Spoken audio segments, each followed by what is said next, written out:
Hello everyone, I'm Dean, and in this video I'm going to be talking about Greg Lynn's influential essay titled Architectural Curvilinearity, the Folded, the Pliant, and the Supple. Now before I go into the details and my analysis of Lynn's essay, I'm just going to briefly introduce to you three characters that are involved in this discussion. So first of all, there's Greg Lynn, who is the author of the essay that we're discussing in this video, and Greg Lynn is an American architect and educator who pioneered the practice of designing with digital technology methods. His work has been influential in the acceptance and use of advanced materials and technologies for design and fabrication. So you know how we use CNC milling, laser cutting, and 3D printing to make models? Yeah, he started that. Now, character 2 is Robert Venturi. Venturi is arguably one of the most important architectural figures of the 20th century, but what's more relevant for this discussion is his book titled Complexity and Contradiction in Architecture, which was regarded as probably the most important writing on the making of architecture since Le Corbusier's Vers une Architecture of 1923. And the third and final character is Mark Wigley, who is a New Zealander architect and author who in 1988 curated the exhibition Deconstructivist Architecture.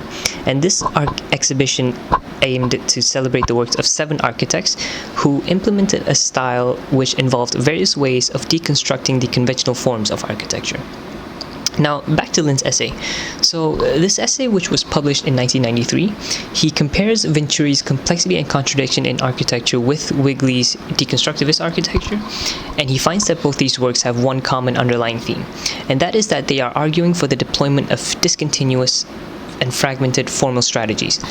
This involves representing contradiction through what Lynn calls violent formal conflicts.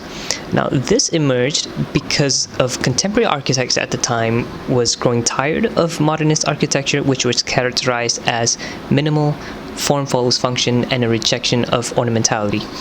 Venturi is famously known for coining the term less is a bore, as a counterpoint to Mies van der Rohe's famous saying less is more. Lynn points out that in order to carry out this radical departure from modernism, 2 design strategies have been dominant, and that is conflict and contradiction, and unity and restoration. So let's go through some examples to demonstrate how these strategies are implemented. The Wexner Center for the Arts, designed by Peter Eisenman, and Parc de la Villette, which is designed by Bernard Tschumi, are good examples of architecture that invest in the representation of contradictions.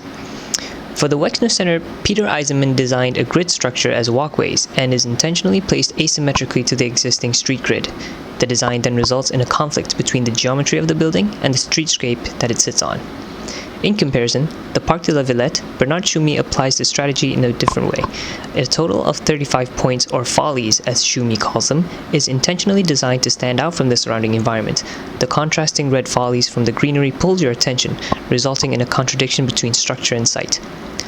The second strategy is unity and restoration, and this is pretty straightforward, so I'm not going to go into it too much, but what this strategy involves is the reconstruction of architectural language through historical analyses, and what this results in is revival-style architecture, such as neo-modernism and neoclassicism, for example.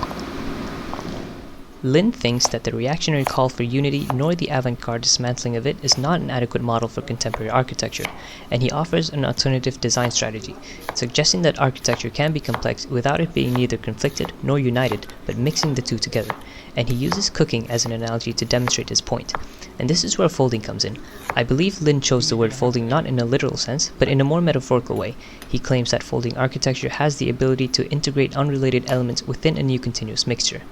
Now let's say that these ingredients are people, culture, activity, planning, circulation, and aesthetics.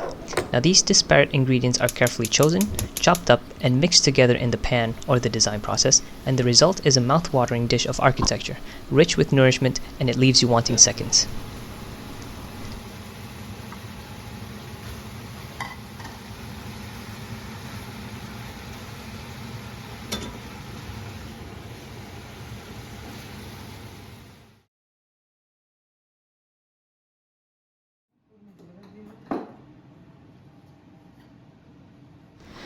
I thought I'd end the video with my own personal thoughts on the matter, and personally, I agree with Lynn's points, because architecture encompasses more than just having interesting forms. It is more than just reconstructing precedent styles, and it is more than just a contradiction to make itself stand out from its surroundings just for the sake of making itself stand out.